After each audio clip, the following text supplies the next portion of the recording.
I smoothed the wrinkles on my silk evening gown and took a deep breath. Tonight's celebration dinner at the country club was supposed to be a joyous occasion, marking my husband Martin's retirement after decades at the helm of Reese Industries. Little did I know it would become the stage for one of the most shocking betrayals of my life. As we clinked champagne glasses with the board members and their spouses, Martin cleared his throat. "I have an announcement to make," he declared, his eyes flickering toward a young woman at the other end of the table. My heart sank as I recognized Ava Carter, one of the junior marketing executives. The way Martin looked at her made my stomach churn. "Lillian and I have decided to get divorced," Martin continued, his voice unwavering. "I've fallen in love with someone else, and we plan to marry soon." A hush fell over the table as gasps and murmurs erupted. I felt all eyes boring into me, waiting for my reaction. Tears stunned my eyes, but I refused to let them fall. "You coward," I spat at Martin, my voice trembling with fury. "How dare you blindside me like this?" "I'm sorry, Lillian," he said, not sounding sorry at all. "But I've made up my mind. Ava understands me in a way you never could." Ava shifted uncomfortably, her cheeks flushed. I shot her a withering glare, wondering how this naive girl could be so foolish. As the dinner descended into chaos, I excused myself, desperate for air. Out on the terrace, I leaned against the railing, trying to steady my breathing. Anger and humiliation washed over me in waves. Martin had been my whole world for over 30 years. We built Reese Industries together from the ground up, sacrificing countless nights and weekends. And this was how he repaid me, by casting me aside for someone half my age. I wiped away a stray tear, my jaw clenched with determination. If Martin thought I would go down without a fight, he was sorely mistaken. Game on, I thought grimly. The gloves were coming off. I tossed and turned that night, replaying the horror of Martin's betrayal over and over in my mind. How could the man I'd loved and supported for decades do this to me, to our family? As the first rays of dawn peeked through the curtains, I knew I couldn't wallow in misery any longer. If Martin wanted war, then war was what he'd get. I marched into the private bathroom and examined my reflection in the mirror. Though my eyes were puffy from crying, my resolve had never been stronger. I was Lillian Reese, and I would not be the victim here. The first order of business was hiring a bulldog of a divorce attorney.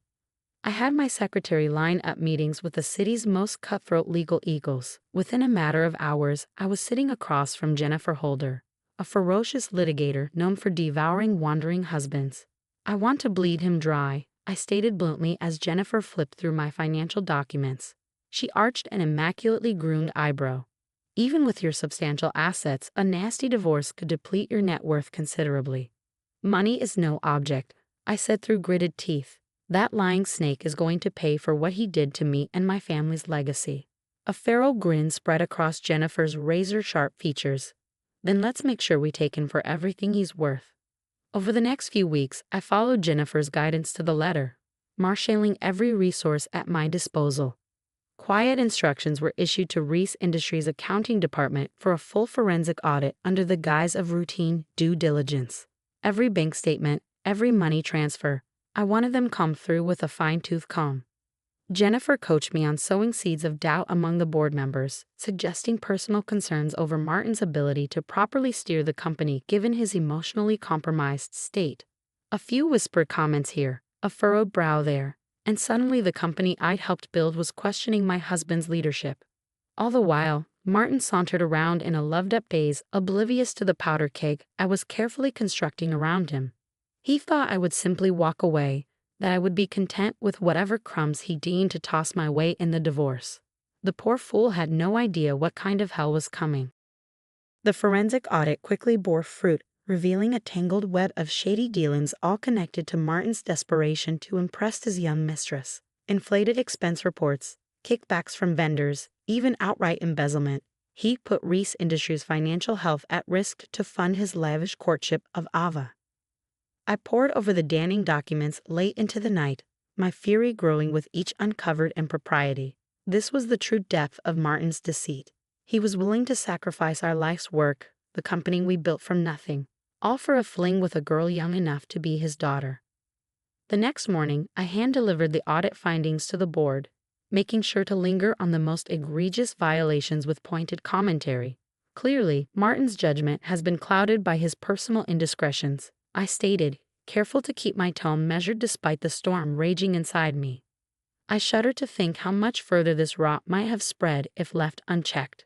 One by one, I watched the concern etching itself onto the board members' faces. Even Martin's most ardent supporters couldn't deny the evidence of his mismanagement and potential criminality. Martin, for his part, seemed stunned by my revelations.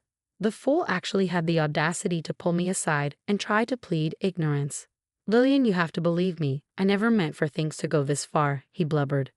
"I've made some mistakes, sure, but it was all for love." I recoiled from his clammy grasp, disgust written plain across my face.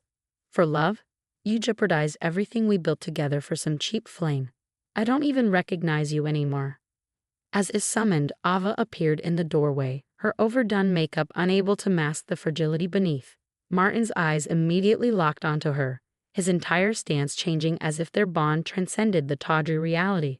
"Don't worry, my dear," he cooed. "Once the old ball and chain is out of the way, nothing will keep us apart." The naked cruelty in his voice awakened an icy clarity in me. Forget taking him for everything he was worth. This man deserved to lose it all. I crossed the room and stood squarely between Martin and his prize. "Let me make one thing clear to both of you. I am not going anywhere. This company was my lifelong endeavor long before you came along, Ava, and I'll be damned if I let either of you destroy it with your recklessness." Ava opened her mouth, her panicked eyes flicking to Martin for support, but I cut her off with a sharp gesture. "As for you," I turned my withering gaze onto my soon-to-be ex-husband. "I did not survive decades of your insufferable ego just to be discarded in your twilight years. You want to play in the mud with this girl? Be my guest, but I guarantee the only thing awaiting you is regret." Turning on my heel, I left them gaping in my wake, already planning my next salvo. Let them have their fantasy for now. Their world was about to come crashing down.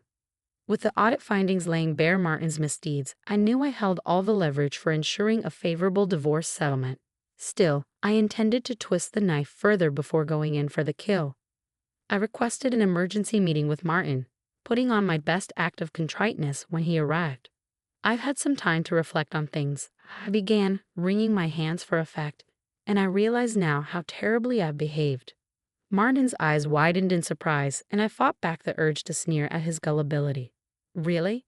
You're finally coming around." I was just so hurt and angry, I continued, letting my voice quaver with manufactured regret. "But I see now that I can't force you to love me. You found happiness with Ava, and it's not my place to stand in the way of true love."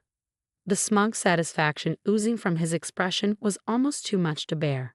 "Well, I'm glad you've come to your senses. This has been difficult enough without your vindictiveness making things worse." I reached across the table and grasped his hand, putting on my best pleading expression.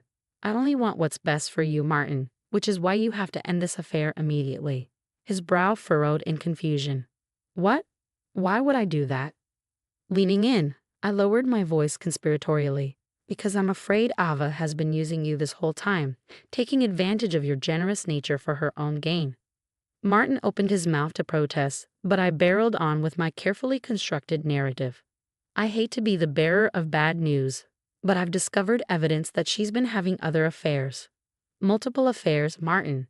She's been bleeding you dry to fund her indiscretions behind your back." His face cycled through a kaleidoscope of emotions.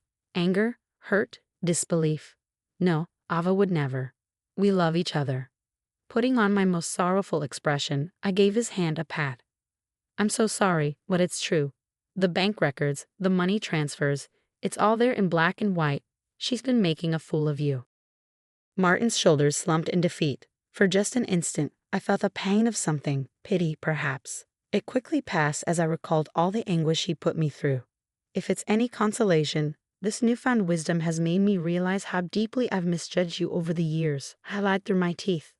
Why, if I had a partner who showed half the care and steadfast dedication you've displayed, I would consider myself the luckiest woman alive. That seemed to bolster Martin's spirit somewhat as he mumbled a thank you. Men were so easy to manipulate once you mastered their fragile egos. As he lumbered out, I allowed myself a satisfied smile.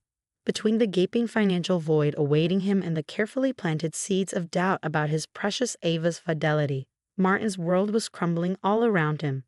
Just a few more shoves, and the whole pathetic facade would come crashing down in delicious ruin. With Martin reeling from my revelations about Ava's supposed infidelity, it was time to go for the kill shot. I convened an emergency board meeting, putting on my most solemn expression as the members filed in. I'm afraid I have some deeply troubling news regarding Martin's conduct as CEO.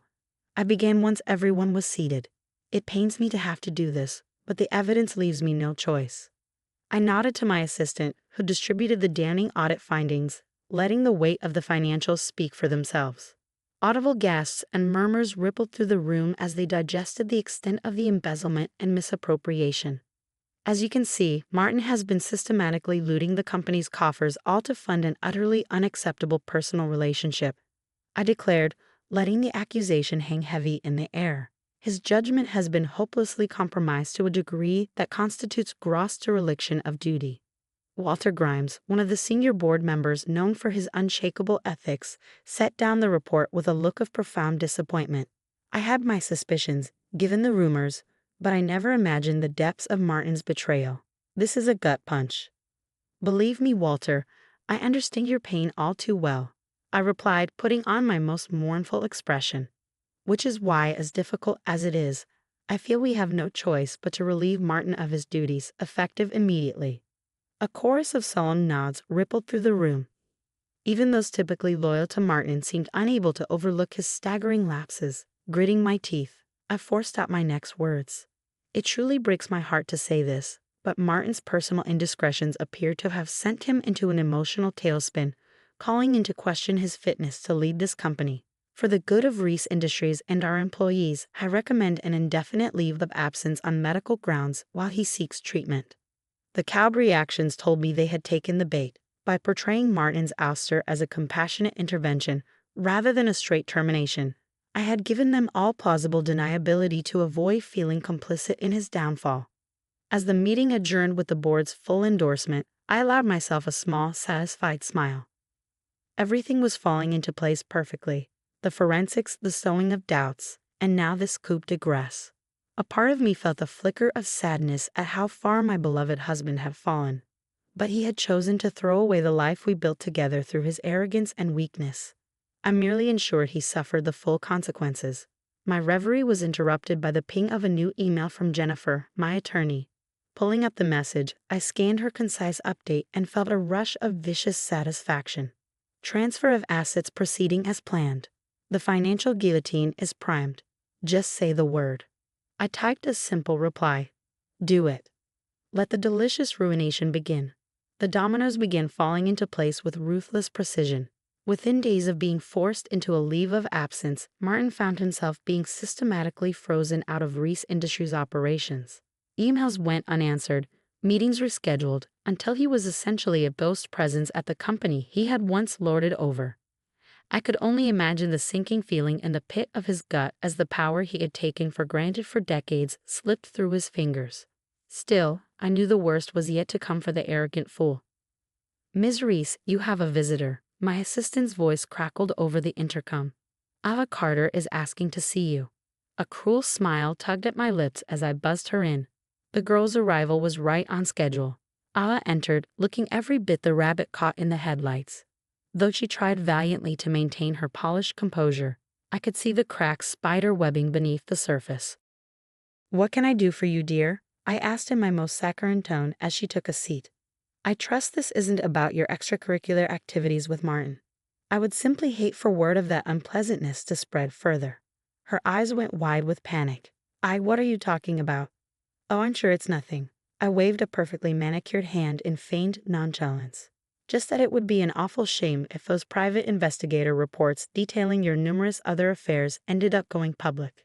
Can you imagine the scandal? Ava paled, and I fought back the urge to cackle at her obvious distress. The phony dossier I had concocted was truly a work of art. But that's not true, she sputtered. Martin and we love each other. It's just us. If you say so, dear, I replied coolly. Though if I were you, I might be more concerned with his mounting legal troubles and the likelihood of financial ruin. That caught her attention, as I'd intended. Leaning forward, I laid it all out for her in brutal clarity. The fraud charges looming over Martin, the asset freezes, the inevitable collapse of his net worth once the divorce was finalized. Do you honestly think a man facing prison time and bankruptcy will have any qualms about leaving you high and dry? I asked with mock sympathy, or that you'll still hold any appeal to him once the thrill of your tawdry affair fades. Ava's porcelain features crumpled as the truth sank in. She was nothing more than a disposable plaything to Martin, shiny arm candy to be cast aside the moment she ceased to be convenient. "You're lying," she whispered. But it was clear she didn't believe her own words. Smiling thinly, I delivered the killing blow. "If I were you, I'd get out while you still can. Cut your losses and find yourself a fresh mark to leech off of. Plenty of rich, desperate fools out there to exploit." A single tear rolled down Ava's cheek as she stared at me in wordless stupor. I gave her a few moments to absorb the reality crashing down around her before delivering the final twist of the knife. "Oh, and one more thing before you go running back to that pathetic creature you've been betting," I added with sugary venom. "I'd strongly advise emptying out any of Martin's personal accounts or assets you have access to. You'll need whatever you can get to restart your entrepreneurial activities." For just an instant, Ava's mask slipped, and I saw the ruthless mercenary parasite lurking underneath. That was all the confirmation I needed that my carefully planted mole had succeeded in guiding her toward the path of maximum damage. Nodding to herself, Ava stood and wiped away the crocodile tears before squaring her shoulders in false bravado. "You're going to regret this," she spat out in a tremulous voice utterly devoid of conviction. I simply laughed as she turned on her heel and stormed out. The delusional girl had no idea how correct she was, but not for the reasons she thought. Once this was all over, the only regret I would feel was not destroying them even sooner. The endgame was finally upon us. Within weeks of Ava's hasty exit, the other shoe dropped with a reverberating thud that shook Martin to his core. I took no small pleasure in being present as the investigator from our corporate security team laid out the damning evidence: bank statements, wire transfers, photos, an entire dossier documenting how Ava had systematically looted over 7 figures from Martin's personal accounts and investment portfolios. She couldn't have," Martin stammered, his face becoming an ashen mask of disbelief. "We were going to start a life together." The investigator simply shrugged, his expression one of practiced neutrality. "I'm afraid the money trail doesn't lie, Mr. Reese. This appears to have been a long-running scheme to bleed you dry." Martin's eyes found mine, pleading for a lifeline amidst the crashing waves of betrayal. "Lillian, you have to believe me. I never thought she was capable of something like this." I crossed my arms, regarding him with a look of utter disdain. "Really, Martin, because it seems to me that poor judgment and self-delusion have become something of a pattern for you lately." His shoulders sagged in defeat as the weight of his situation clearly crushed down upon him. It would have been almost pitiable if he weren't such a despicable creature. "But I don't understand. Why? Why would she do this to me after everything I sacrificed?" he choked out. This time I allowed myself a feral smile. "Isn't it obvious? You were nothing more than a means to an end. A vain, gullible fool ripe for the fleecing by someone younger and prettier who knew just which strings to pull." Martin opened his mouth, no doubt to try and defend his precious Ava's honor, but I silenced him with a raised hand. "Save your breath and what little dignity you have left. This is just the opening act." My smile twisted into something darker. The avalanche was coming, and he was going to lose everything. Over the next several days, the full scope of Martin's ruination began revealing itself. The financial penalties and legal fees started piling up, draining his liquid assets. Forensic auditors identified even more dubious transactions and potential tax avoidance schemes, bringing down the wrath of the IRS. Meanwhile, the revelations of corporate malfeasance I had carefully stoked stripped Martin of every remaining board seat and title position. He went from captaining a billion-dollar empire to a shunned pariah in the span of a month, his legacy crumbling into dust. The killing blow, however, came from an unexpected direction. The gossip rags and society pages that had once fawned over his storybook marriage to me were now tearing him apart. With the collapse of his non-disclosure agreement as part of the divorce proceedings, I carefully fed tantalizing morsels about his affair and accompanying spending benders to key media contacts. Soon tales of poor, used Martin and his gold-digging mistress were splashed across the glossies in salacious detail. A scandal of such delicious karmic proportions was simply too irresistible to avoid, no matter how much old money changed hands to smother it initially. In one final insult, Martin's beloved country club membership was terminated under a cloud of humiliation, the old guard closing ranks around him like a vice. He had become a cautionary tale, something to be shunned and whispered about over chilled Martinez. When he inevitably crawled back to me, begging for clemency and a chance to restore some fragment of his former life, I denied him with icy finality. "This is the bed you made for yourself, Martin," I said, unmoved by his pleas. "I suggest you learn to sleep in it." As he slumped away, broken and discarded, I felt an unfamiliar sensation blossom within me. Not quite happiness, but perhaps a sense of resolution. This chapter of betrayal and trauma was finally closed, allowing me to turn my focus to what lay ahead. The machinations had been brutally unpleasant but a necessary crucible to ensure my complete autonomy moving forward.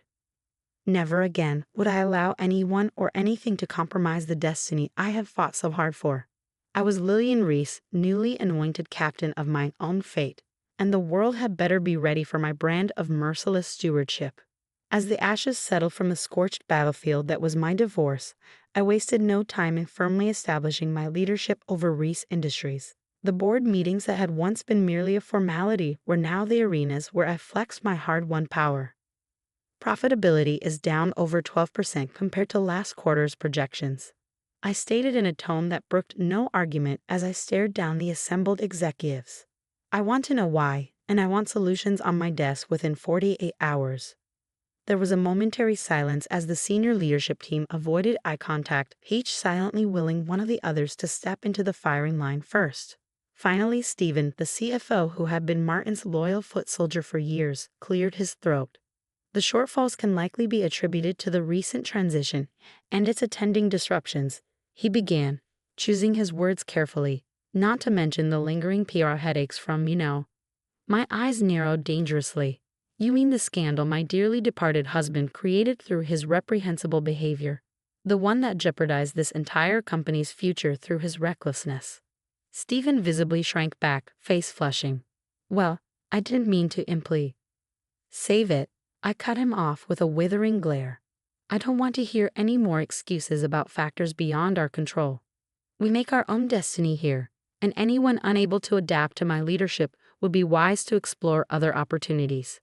The room had gone deathly quiet, the temperature seeming to drop several degrees as the gathered executives finally recognized the new power dynamics at play. This was no longer the Reese Industries of old, where decisions were debated ad nauseam behind closed doors. There would be no more nods to consensus or democratic hand-wringing. My edicts would be final. Mrs. Reese, Maria, the head of operations, ventured after clearing her throat. "If I may be so bold, your decisive vision is a marked change from how we've traditionally operated. I think I speak for everyone when I say an adjustment period will be required before we can realign strategy." A few cautious nods rippled through the table, though most seemed to sense the undercurrent of defiance in Maria's words. My jaw clenched hard enough to crack walnuts. Slowly rising to my feet, I fixed Maria with a look that could blister paint. "Let me make one thing crystal clear for you and your cohorts," I said, my voice like razors scraping steel. "I did not survive decades of being gaslit and undermined by that spineless bastard I called a husband only to face further diminishment from his lackey." Maria shrank back in her seat, all bravado evaporating as I stalked around the table toward her. I could sense the others watching with a mixture of disbelief and morbid fascination. None dared intervene as the new order asserted itself. "This company's oligarchic days are over," I stated, leaning in until Maria was forced to maintain eye contact. "Either acclimate to my leadership and start pulling your weight, or I'll find those better suited to my vision. Am I making myself clear?" She nodded almost imperceptibly, seeming to have momentarily forgotten how to form words. Straightening up, I turned my gaze to encompass the entire cowed assemblage. I did not fight my way through the depths of hell itself just to be undermined again. Reese Industries answers to me now and me alone. My lip curled slightly. "And if that reality is too difficult for any of you to accept, I'd be more than happy to expedite your transition into unemployment." The silence that followed spoke volumes. The machine had a new master, and woe betide anyone foolish enough to forget that. As the meeting disbanded, I allowed myself a tight, predatory smile. This was merely an opening gambit, the first assertion of the ruthlessness that would be required to remake this company in my own image. Pity Martin hadn't possessed even a fraction of my strength, and resolved those final years he frittered away in pursuit of his youthful indulgences. Perhaps then this bloody transition could have been avoided. But in the end, his failures had become my greatest advantage, the forge where my own ferocious independence was smelted, where I emerged hardened, immutable, and finally in complete control of my destiny. I was Lillian Reese, and from this day forward, my name would be synonymous with strength, perseverance, and remorseless ambition. All that remained was for the rest of the world to take heed.